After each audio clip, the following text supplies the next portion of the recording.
That's one of the bigger basketball teams that I've ever coached against, with the exception of coached against Kansas, coached against North Carolina, that had that kind of length and that kind of size as well too. And it was a game where our margin for error was very small in the game, and we needed to play with energy, we needed to play with intelligence, and I felt like we did it in spurts, particularly early on. I thought we were really good at times to really keep their athleticism kind of a non-factor for us. And then once the game got away, I thought we had some mental breakdowns defensively, and that athleticism is hard to guard when you think you're just going to out-athlete people and get teams that run loose on you like that. Very similar to what Oregon did with us in the last 10 minutes of the game.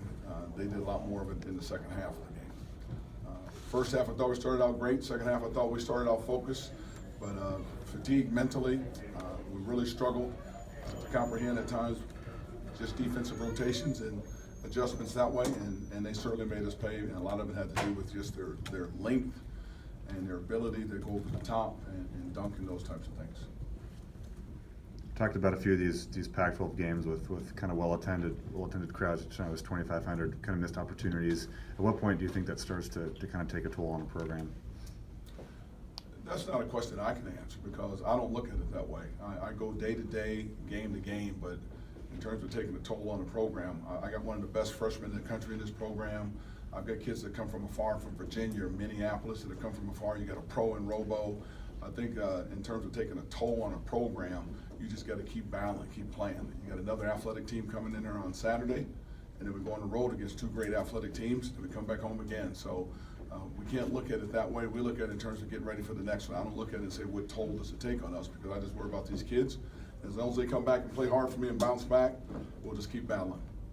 What was the message at halftime after they think they were 7-12 from three, and obviously that was a point of emphasis, but when a team gets hot, is it just hard to close that down? You know, we talked about pressure closing out on the ball a little bit more instead of giving them the threes, and they did get hot. They're a team that hasn't shot at that well all the time, but they got rolling on us, so we really talked about the adjustment was to take away the three-point shooting. I didn't think we were very tough at getting out and playing as tough. We weren't as tough as we were in the Oregon game. We were a lot more aggressive, a lot more energized.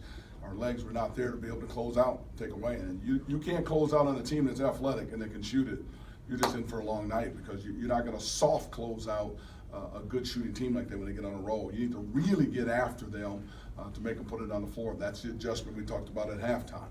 I think they're wanting to do it, just didn't have the mental capability to generate the energy to do it. And was kind of the flow of the game and their three-point shooting maybe the reason you didn't bring Devontae in to kind of match up with Moses?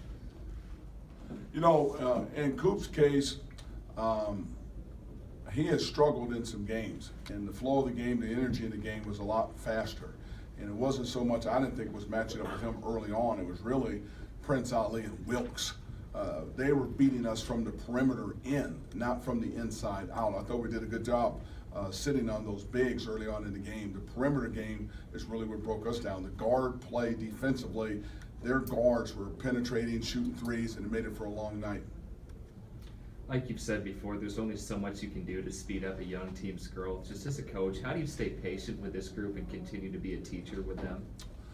I think the word that you use in there is patience and teacher. You know, I'm a coach that's been at this for a while, and I understand young people.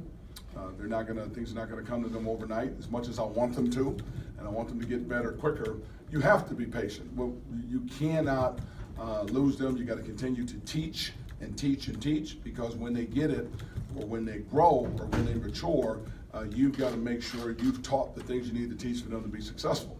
If you try to shortcut it and stop teaching, even when they grow and get bodies filled out and those types of things, they're not going to know what to do. So you never, ever, ever stop teaching, and you always, always come back to young people and give them an opportunity to grow.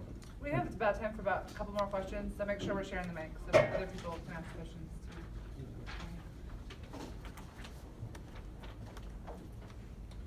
Early on, or before the game started, I guess, was beating their size or limiting their shots, or did limiting their deep shots kind of arise later in the game, sort of in the half? Was there not as good as early on in the game, we felt like we needed to mix up our defenses. I was surprised we were able to play them as long as we could in man, because I didn't think we'd be able to do that. And we were pretty good in our man-to-man. I think they were struggling early on, and then they got rolling on us. So we had to switch and do some things to try to contain Ali and try to contain Wilkes. Wilkes really got it rolling on us. It really made things difficult for us in the first half defensively.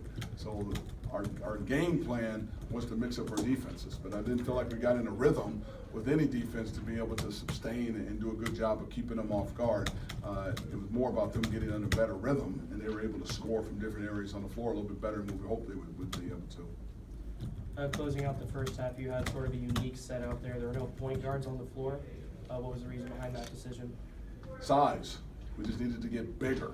And I felt like A2 had given up 3 straight plays in a row with Ali blowing right by him or Wilkes blowing by him from up top, like I mentioned. And we just felt like we need to get bigger on the floor, to rebound more, to close off driving lanes more.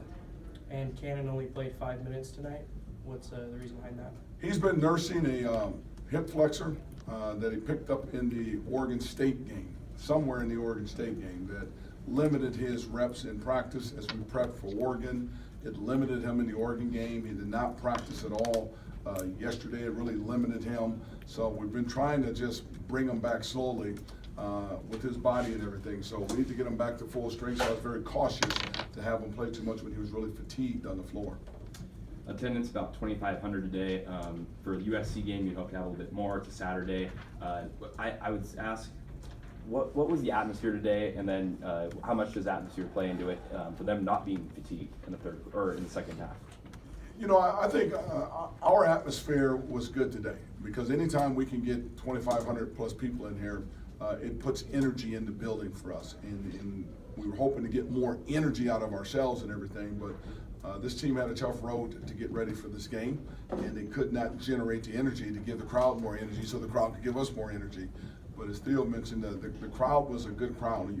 You hate to waste any crowd that has numbers there and everything.